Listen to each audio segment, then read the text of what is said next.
আসসালামু আলাইকুম, সবাই কেমন আছেন?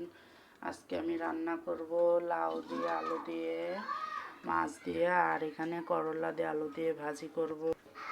মাছটা এখন হলুদ দিয়ে লবণ দিয়ে মাখিয়ে নেব। এখানে 2 রকম মাছ দিয়েছি। পাঙ্গাস মাছটা দিয়েছি আমার ছেলের জন্য। ছোট মাছ তো কাঁটাওয়ালা, আর এই জন্য খেতে পারে না। কড়াই বসিয়ে দিয়েছি, দিয়ে তেল দিয়ে দিলাম করলা আলু ভাজি করার জন্য। এখানে মাছ ভাজি করার জন্য তেল দিয়ে দিলাম। এখানে কিছু শুকনো মরিচ দিয়ে দিলাম।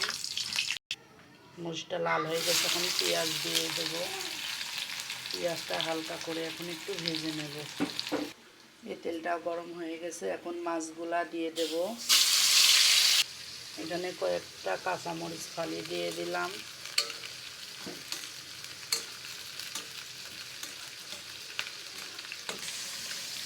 করলাগুলা দিয়ে দেব, দিয়ে এখন নাড়াচাড়া করে নেব। এখানে লবণ দিয়ে দিলাম।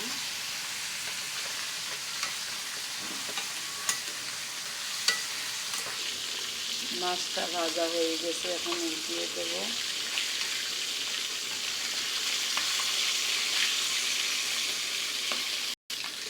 মাছটা ভাজা হয়ে গেছে, এখন নামিয়ে ফেলব।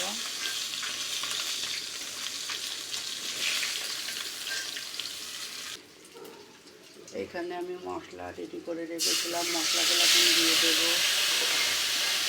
দিয়ে মশলাগুলো ভালোভাবে কষিয়ে নেব।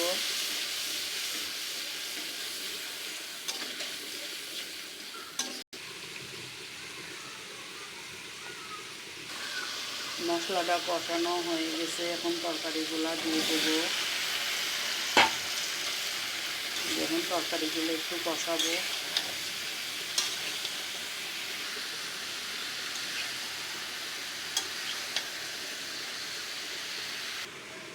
আমার করলা ভাজিটা হয়ে গেছে, এখন নামিয়ে ফেলবো।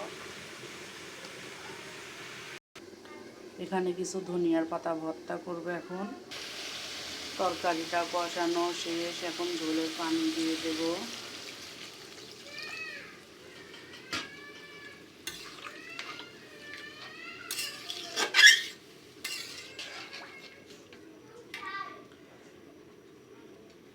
মাছগুলা দিয়ে দেব।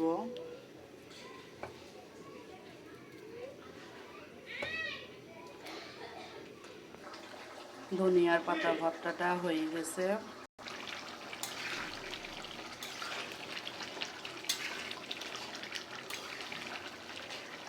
লাউ মাছের তরকারিটা হয়ে গেছে, এখন নামিয়ে ফেলবো।